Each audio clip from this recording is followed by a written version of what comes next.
Good morning, and thank you for tuning in to another installment of On This Day. Today is Wednesday, December 10th, 2025. I'm Christy, and I'll be taking you on this journey into the past, the present, the strange, and possibly other dimensions. Today, so keep your arms and legs inside right at all times, and let's get this party started.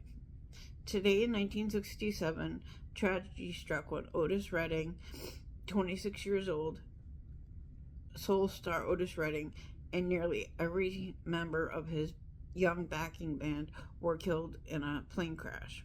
The musicians had just knocked off a string of Midwestern dates and were on their way to Wisconsin when Redding's private jet went down. Known as the King of Soul, the highly influential artist left behind a mighty legacy, while his Grammy-winning final recording, Sitting on the Dock of the Bay, went on to become the first posthumous #1 record on both the Billboard Hot 100 and R&B charts. In the decades following his death, Redding was also honored with a Grammy Lifetime Achievement Award, as well as inductions into the Rock and Roll Hall of Fame, the Black Musicians and Entertainment Walk of Fame, and the Songwriters Hall of Fame. In 2001, Eminem went #1 in the UK with Stan, featuring British singer Ditto. The song also topped the charts in 11 countries, including Australia, Germany, and Iceland. In 1973, the famed music club CBGB's opened in Manhattan's East Village. The venue would become ground zero for the emerging punk and new wave scenes, hosting some of the earliest shows by the Ramones, Television, Patti Smith, Blondie, and Talking Heads. Quick question: has anybody ever heard of the Televisions? I have not, and I have to admit that. Anywho, in 1949, Fats Domino recorded his first track for Imperial Records, including one of his signature hits, The Fat Man.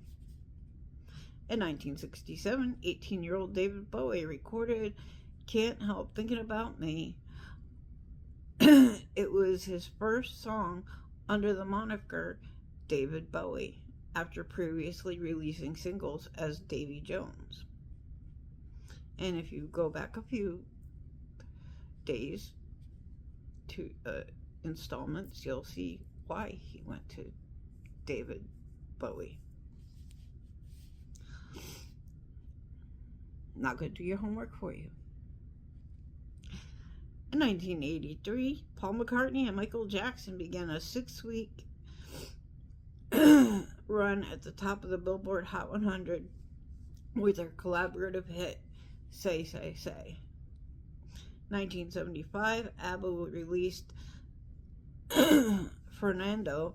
The song quickly became one of the group's most popular singles, selling more than 6 million copies in its first year.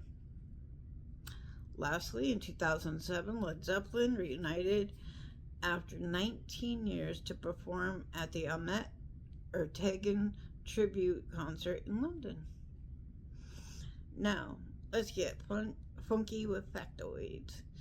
Today is recognized as Lager Day and Dewey Decimal System Day. In 1817, Mississippi became the 20th state admitted to the Union. Several Native American tribes still occupied the site at that point.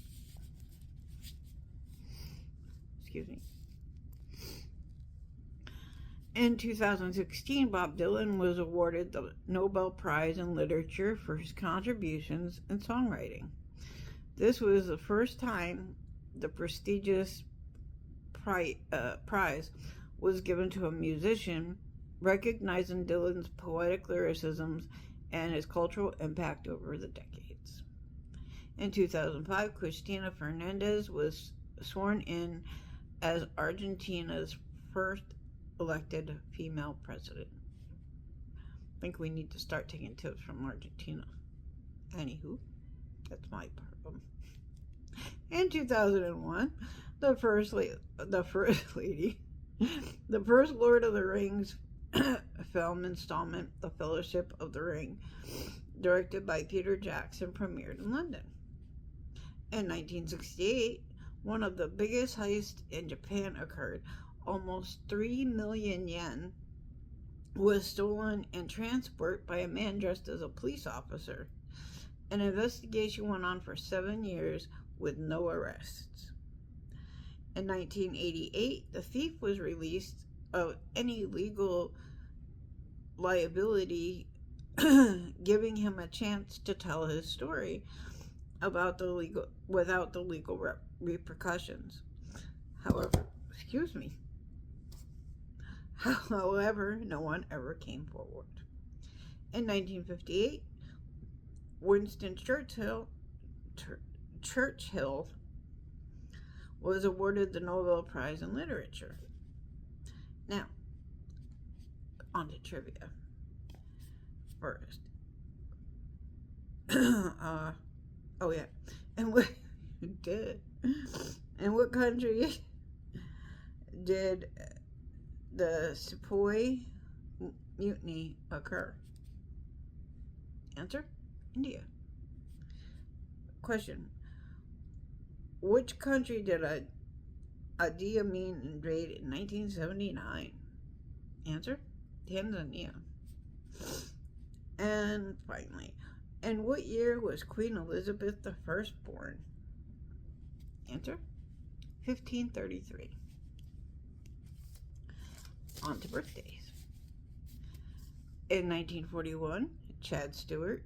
Also in 1941, Ralph Tavares. In 1954, Jeff Dean. 1955, Garth Smith.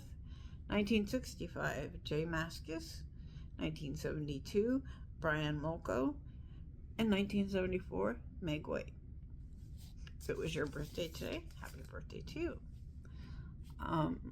Don't forget you can catch us here 7 days a week with Brian the Rock Stone on WCDI. And don't forget to check out the Top Rope Report every Sunday and Wednesday. Have a great day, y'all. See you on Friday. Ciao.